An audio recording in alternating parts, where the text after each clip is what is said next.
finds its space. A forest grand, with trees that touch the sky, whispers ancient tales as we gently sigh. A forest grand.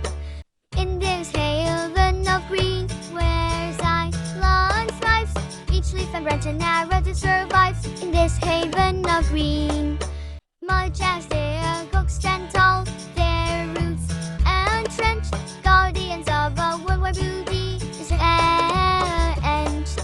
Mossy carpets clothe the forest floor, softening steps as creatures explore. Mossy carpets clothe the forest, a symphony of chirps and rustling leaves.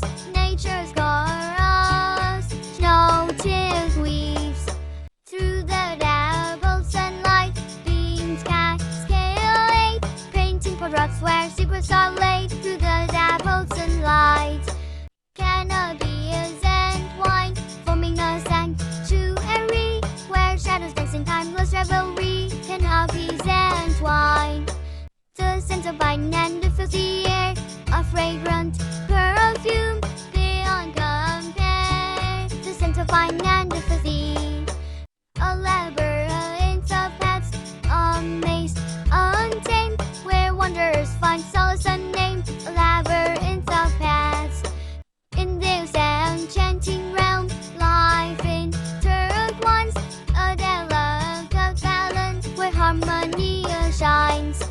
The woods of Gal and the bounding deer embrace a world where wilderness still is. The woods of Gal and the bounding. Beneath the stars, the forest does stream, a silent witness to life's endless stream.